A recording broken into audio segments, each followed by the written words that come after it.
Manipur India का एक ऐसा राज्य जो पिछले 3 महीनों से जल रहा है। पिछले 3 महीनों से मणिपुर जगह जगह विरोध प्रदर्शन में डूबा हुआ है। हिंसा में कईयों को मार दिया गया तो कईयों के साथ ऐसी हरकत की गई जिससे पूरा इंडिया शर्मसार हो गया। दोस्तों, आज की इस वीडियो में हम आपको मणिपुर के बारे में डीपली में बताएंगे कि आखिर ये सब हो क्यों रहा है। अगर हिंसा हो रही है तो सरकार इस पर कोई बड़ा एक्शन क्यों नहीं ले रही।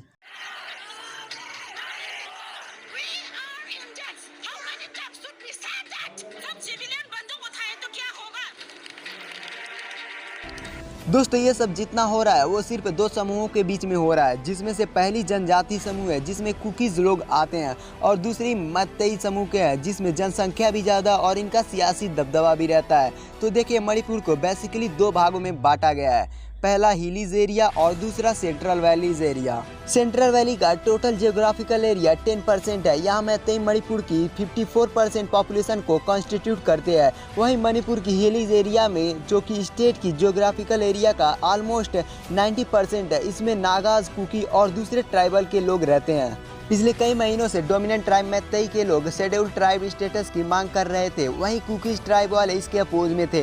मिड अप्रैल में कोर्ट से मैतेई को एसटी स्टेटस की मंजूरी मिलती है, जिसके बाद से ही हिंसा शुरू हो जाती है। अब सबसे बड़ा सवाल ये उठता है कि सरकार जानती थी कि अगर बिल पास होगा तो हिंसा होगी, फिर भी बिल को पास किया गया। अगर पास कर भी दी गया तो पहले से ही सरकार को तैयार रहना चाहिए था, लेकिन ऐसा नहीं हुआ। हिंसा बढ़ती गई और इसी बीच सोशल मीडिया पर एक फेक न्यूज़ फैलाई जाती है कि कैसे एक मैतेई महिला को रेप किया गया और फिर उसको कुकी समुदाय द्वारा मार दिया गया। लेकिन जब इस फोटो को चेक किया गया तो पता चला कि ये फोटो किसी मैतेई महिला की नहीं बल्कि दिल्ली में नवंबर 2022 में हुए एक इंसिडेंट की है। लेकिन जब तक ये ऐलान किया गया कि ये फ़ोटो फेक है, तब तक लड़ाई शुरू हो चुकी थी।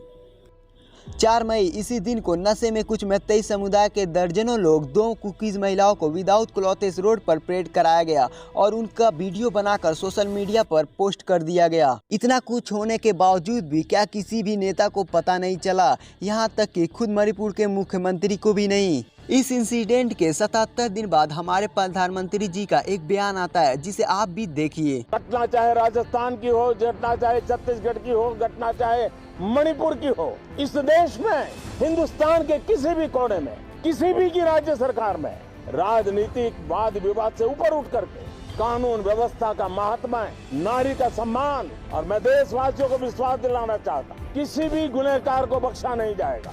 कानून अपनी पूरी शक्ति से, पूरी सख्ती से एक के बाद एक कदम उठाएगा। मणिपुर की इन बेटियों के साथ जो हुआ है, इसको कभी माफ नहीं किया जा सकता।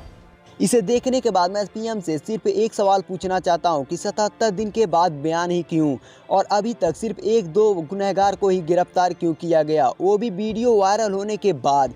बल्कि इस वीडियो में सबके चेहरे साफ साफ दिखाई दे रहे हैं। आइए ये भी जान लेते हैं कि 4 मई से 2 महीनों तक हमारे प्रधानमंत्री जी ने कितने विदेश यात्रा की।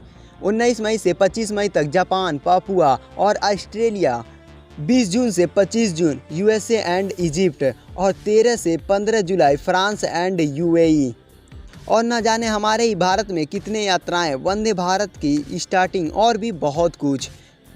लेकिन एक भी बार भी प्रधानमंत्री इन 2 महीनों में मणिपुर नहीं गए कि वहाँ हालात क्या हैं। अब आप इस पे क्या कहना चाहेंगे, कमेंट करके ज़रूर बताइएगा। सिर्फ बात नेताओं की नहीं है, बल्कि हमारे न्यूज़ चैनल वालों ने भी इतने बड़े हिंसा को छोड़कर सीमा सचिन के लाइव टेलीकास्ट चलाए जा रहे हैं। खैर, ये सब बात छोड़िए, मेन पॉइंट पर आते हैं।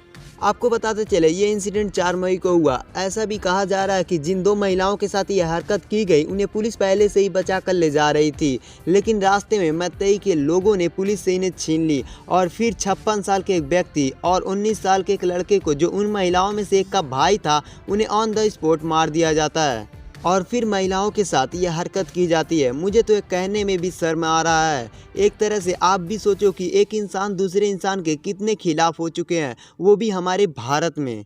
सिर्फ ये एक ही मामला नहीं है, आपको बता दें, अब तक इस हिंसा में 150 से भी ज़्यादा लोगों की मौत हो चुकी है, कई घायल है और हज़ारों की संख्या में लोग अपने घर को छोड़ दिए। वैसे अगर मणिपुर पर वीडियो बनाया जाए तो घंटों भी कम पड़ जाएंगे।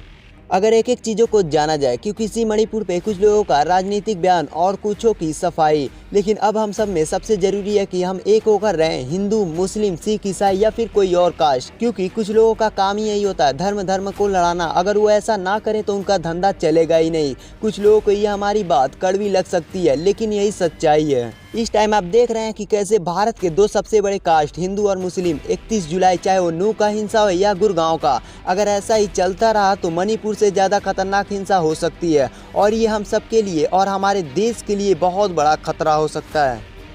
जाते जाते मैं आप सभी को बस इतना कहना चाहूँगा कि सब एक होकर देश को आगे बढ़ाइए। जय हिंद, जय भारत।